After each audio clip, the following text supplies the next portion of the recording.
Just give it up.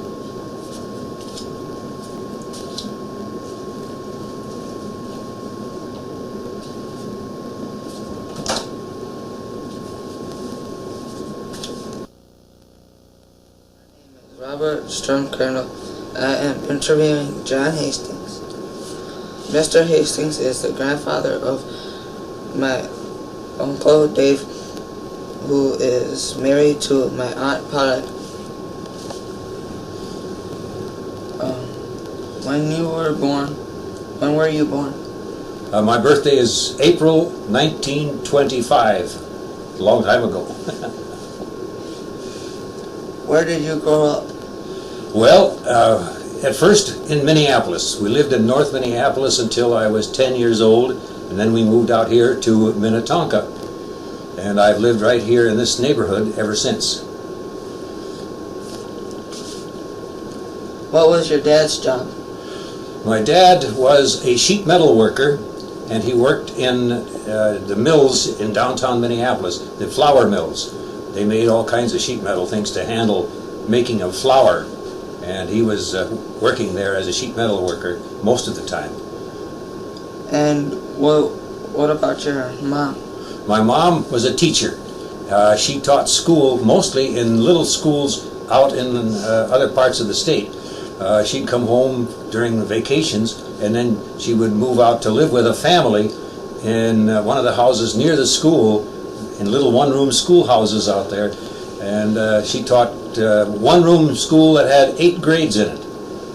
And that's how she made her living when I was a little kid. Any siblings? No, I'm an only child. What was your school like? Well, my first school was very much like schools are today. Many rooms. There was something different. We had half grades in those years. For example, if you were in the 4th grade, you would either be in 4A or 4B. And sometimes you would start school in the fall going to 4B. And then you'd take 5A for the second half of the year. So they had them in half years instead of whole years like they do now. What kind of sports were you involved with? Well, after we had moved out here, I was 10 years old when we came out to Minnetonka, and I went to the school that's just across the street here, the same school that your uncle went to, incidentally.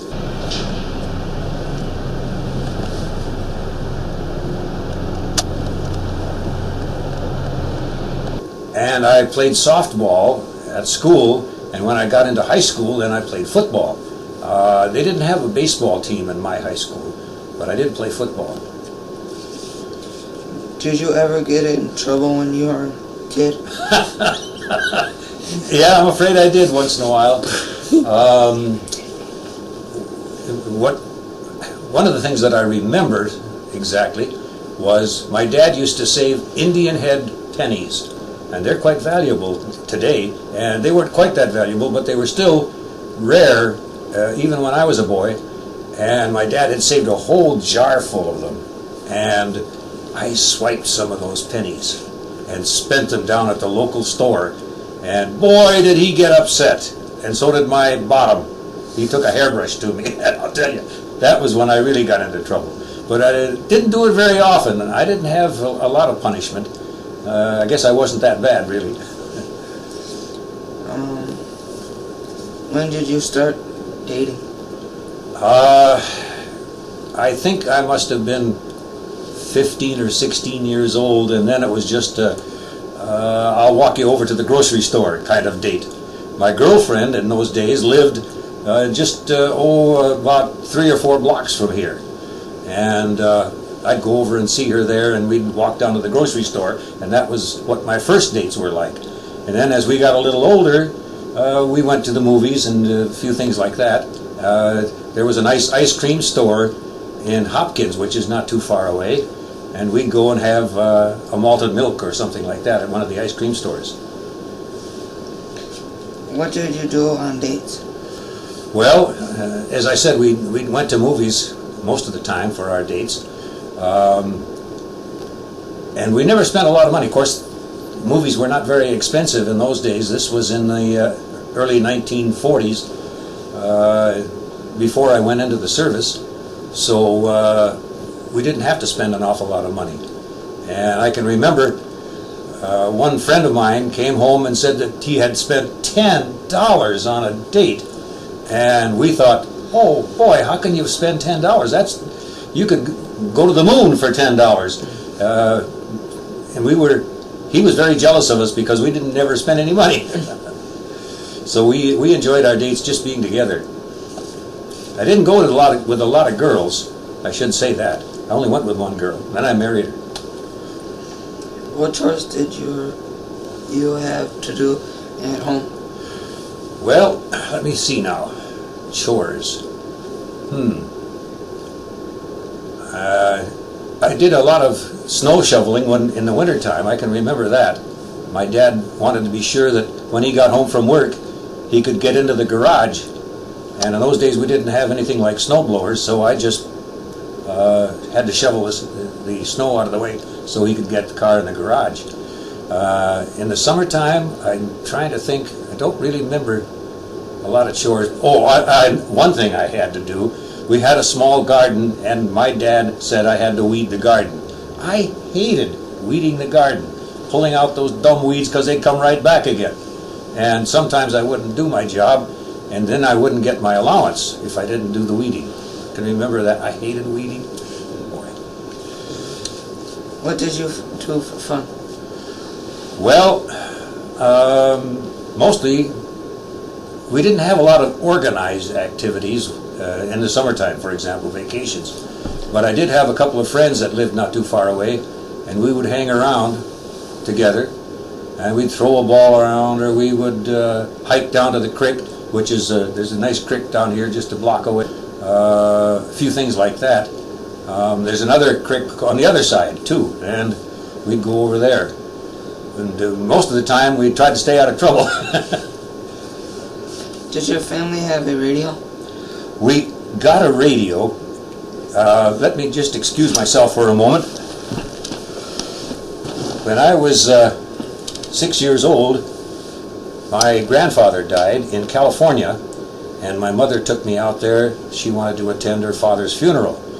And when we came back home, my dad had a radio in the house, and it looked just like this. This is almost an exact duplicate of the radio, except this is a miniature, of course. But that's what it looked like. It sat on a table and it had 3 knobs on it. I don't know what the knobs were for. One was on, off, one was to find the station, one was volume, I think. But that's what it looked like way back in 1931, that would be. So that was our first radio, yes. In those days, radio stations did not have a fixed place on the dial.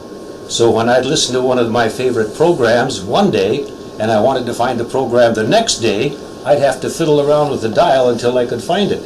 They didn't have fixed places on the dial, and they didn't have fixed times of broadcast. So you were just lucky if you found it again. What were your favorite radio shows? Well, there was Little Orphan Annie. I'm trying to think now. Jack Armstrong, the All-American Boy, was another one. Let me think now. Charlie McCarthy and Edgar Bergen were on Sunday nights. And Fred Allen. These were all comedy shows, and they were good. Those were some of my favorites. How did the depression affect your family? Well, it affected everybody's family. We lived in Minneapolis in the early 30s, and our house was not very expensive. Of course, houses were an awful lot cheaper, but the payments were such that my father could not keep up the payments, and we lost the house. And it was a matter of getting a job and keeping a job and getting enough pay for the job to pay for your house. So that's when we moved out here. In that time, houses out here were much less expensive than they were in Minneapolis. And I lived in the house that's just next door here. My dad bought it for $1,200. And that's not very much money in today's market. But that's when we moved out here. And he had to hold 3 jobs. He worked in the mills, as I said, but he also sold things door to door. There were a lot of door-to-door salespeople during the Depression because that was the only thing they could do, was try to sell something so they could get some income. Did anyone lose their job? As I said, I don't think my dad lost his job because he kept the job working at the mill, but the pay was very low and we had to supplement that with other income, including the fact that my mother was a teacher and she had to go out of town to find a job as a teacher in those days. Yeah. Did you have to move?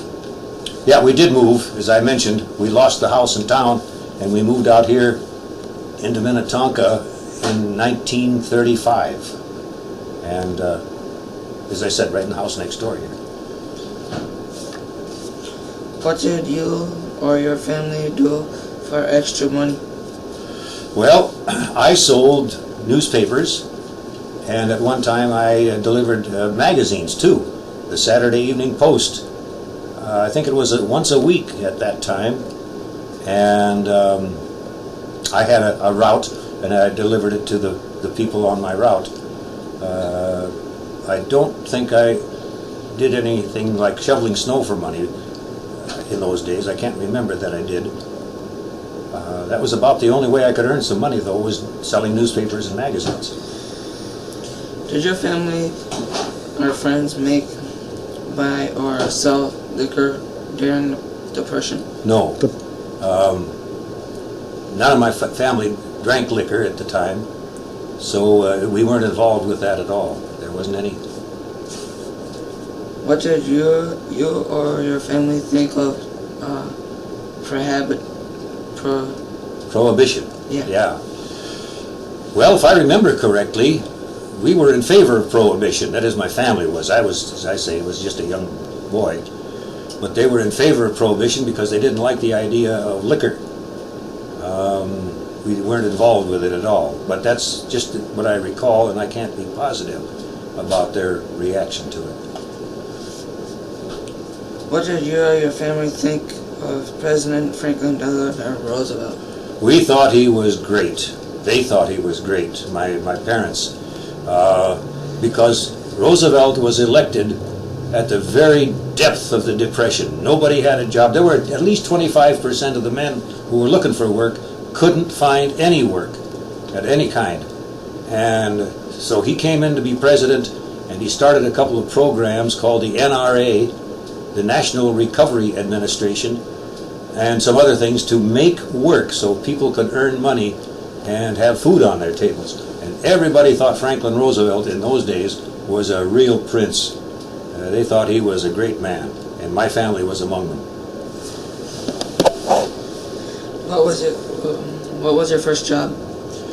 Well, let's see, other than part-time things like delivering magazines and newspapers, my first full-time job was pumping gas at a gas station down here about a block away from here.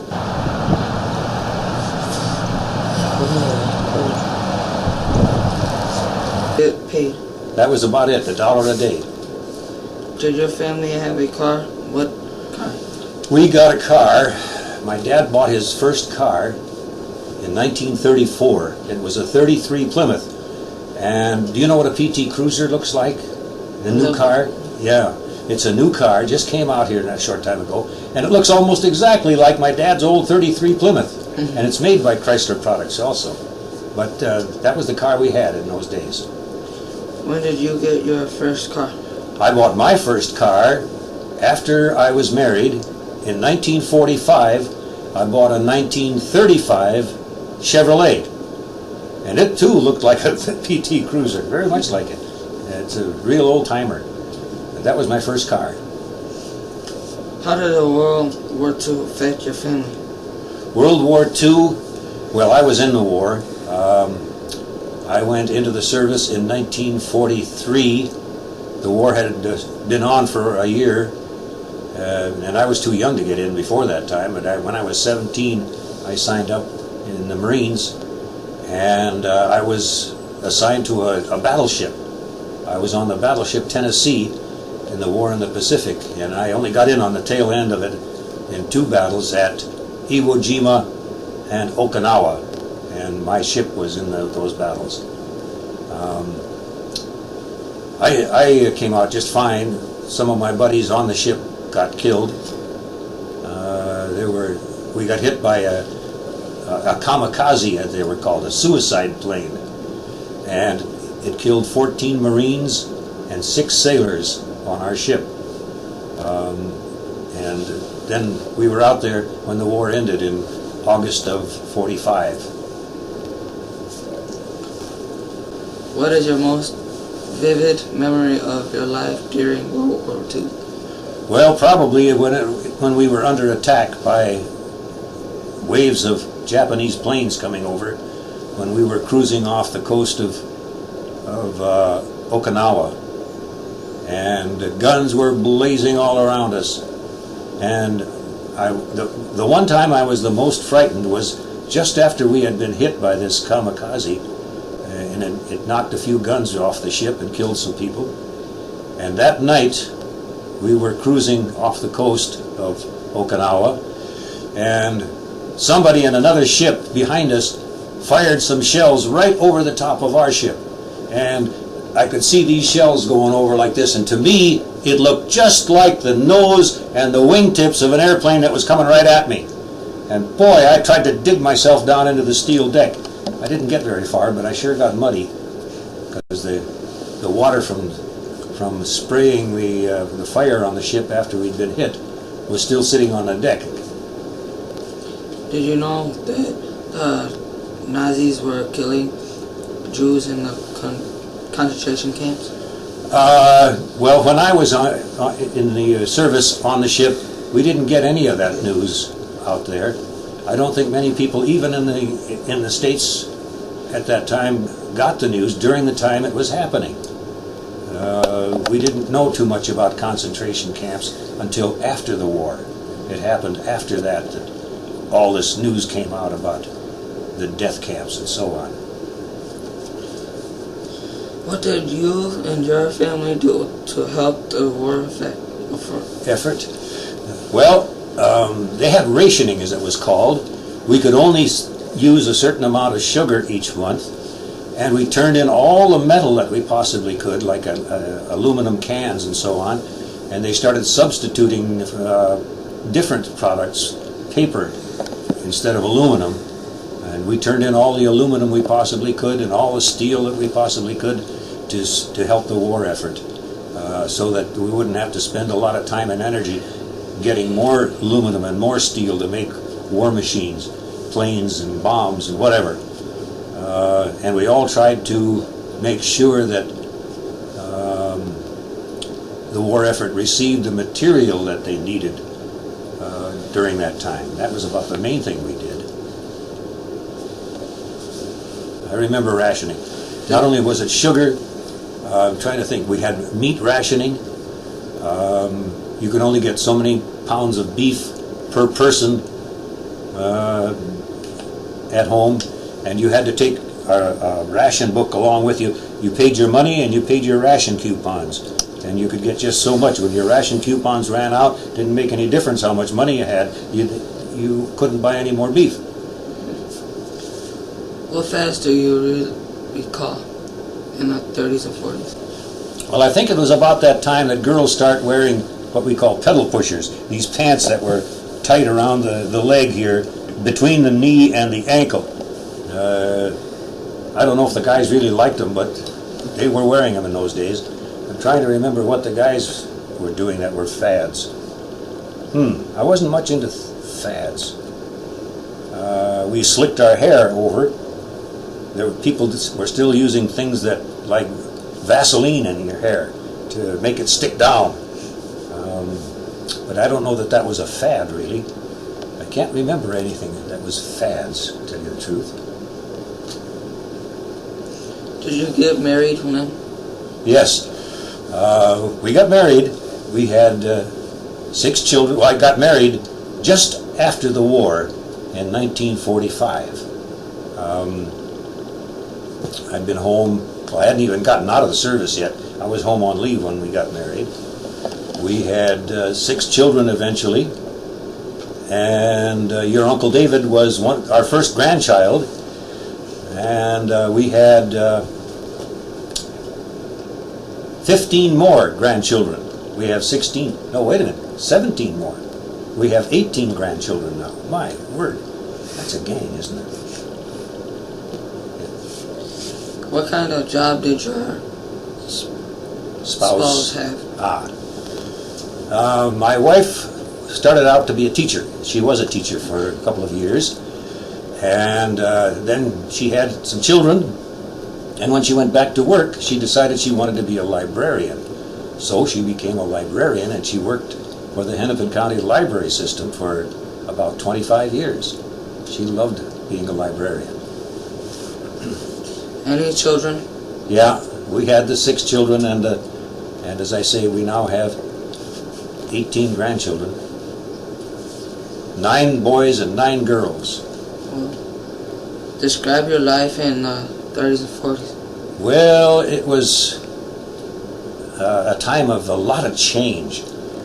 In the early 30s, we were in the midst of what they called a depression. People had lost their jobs, they couldn't find work, it was very low paying. I could buy a package of gum, 5 sticks of gum for a nickel. Today, when you buy a package of 5 sticks of gum, it costs you 25 cents. Same gum, same manufacturer, Wrigley's Spearmint or Wrigley's Double Mint or whatever, and now it costs 25 cents. What has changed? The gum is still the same, but the money has gotten less valuable. We call it inflation. So things from the 30s and the 40s and on beyond that time, we've had a lot of inflation. Our money has gotten less and less valuable all the time. What were the good things about the 30s and 40s? Well, I think people were a lot friendlier in the 30s when we were all in the same boat. We all had a lot of problems with money, but I think they were friendlier. We had a lot of nice neighbors. When we first moved out here in 1935, it wasn't long before I knew everybody in all directions here from our houses, and we really enjoyed our neighbors. That was nice. What were the bad things about the 30s and 40s? Well, of course, the war was bad. We would hear about a neighbor had lost a son, or a girl had lost her boyfriend, and she was planning to be married after the war, and he wasn't going to come back. Those things were the worst. That's about the worst thing that I can remember. How is life different now? It's a lot easier to my way of thinking. A lot easier in some ways, I put it that way. I don't envy young people with young families because things have gotten so expensive for us. And I know it's terribly hard for a young family to try to make enough money to put food on the table and clothes on the backs of your kids. It's very difficult today, and we appreciate that, even though we're much older than those youngsters are, youngsters to us. And it must be, I don't think I'd want to try to raise a family in today's economy. That's the thing that really disturbs me. I had an idea on how to show you how old you are compared to how old I am. And I'm going to use your cousin here to hang on to that. If you'll just hang on to the end there, and I'll walk down here. You come with me. We get to 1, 2, 3, 4, 5, 6, 7, 8, 9, 10. I think, yeah, if your camera will just stand still there, it'll show a little more contrast. We get to 12, 13. There you go. Okay, you stay right there. There's how old you are. Now we get down to where I am. Whoa! Whoa! Whoa! Where are we here? 30? Oh golly, we got a long way to go yet. My goodness, that's only 40. Here we go. 50.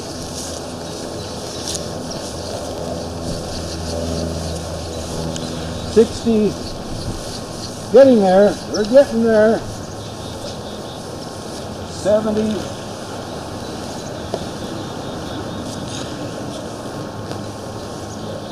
$76. That's 76. That's the comparison between Rob and me.